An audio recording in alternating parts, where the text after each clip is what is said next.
நிறுவனர் நடத்துகிற நிறுவனம் சவாலாக இருக்கிறது என்பதில் தமிழர்களாகிய நாம் மாறுதட்டி கொள்ளலாம். கிங்கடா நம்ம தமிழர்கள்னு சேல்ஸ் போர்ஸ் அதை வாங்க ரொம்ப ட்ரை பண்ணுச்சு. எப்படியாவது ஜோகோவை தூக்கிடணும் அப்படின்ட்டு சேல்ஸ் போர்ஸ் அவ்வளோ ட்ரை பண்ணுச்சு. ஏன் அவன் $65 வித்த சாஃப்ட்வேரை வெறும் $10 நம்மால் கொடுத்தாரு. வெறும் $10 கொடுத்தாரு. என்னடா பண்றீங்க, வந்து சேர்ந்துருங்கடான்னாரு. ரொம்ப அழகா ஒரு பேட்டியில ஸ்ரீதர் வேம்பு அவர்கள் சொல்லியிருந்தாரு, நாங்க நடுவில் ஒரு கிரைசிஸ் எல்லாம் வந்தப்ப, பொருளாதார ஏற்றத்தாழ்வுகள் வந்தப்ப கம்பெனி வித்தரலாம் நாங்கெல்லாம் முடிவு பண்ணி பேசணும். நாங்க நினைச்ச விலைக்கு மேல எங்க கம்பெனியை விலை கேட்டாங்க. நாங்க நினைச்ச விலைக்கு மேல எங்க கம்பெனியை விலை கேட்டாங்க. அப்பதான் புரிஞ்சுது நம்மளுடைய வேல்யூ, என்னோட மதிப்பு எனக்கு தெரியல, எவனோ ஒருத்தர் சொல்லி தெரியுது.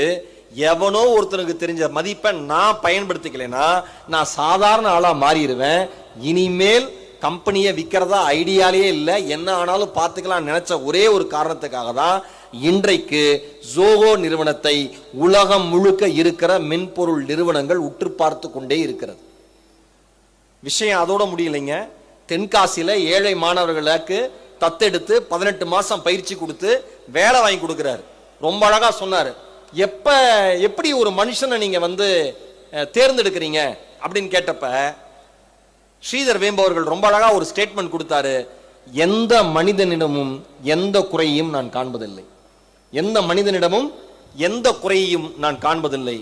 ஒவ்வொரு மனிதனுக்குள்ளும் ஒரு வலிமை இருக்கிறது, ஒரு திறமை இருக்கிறது.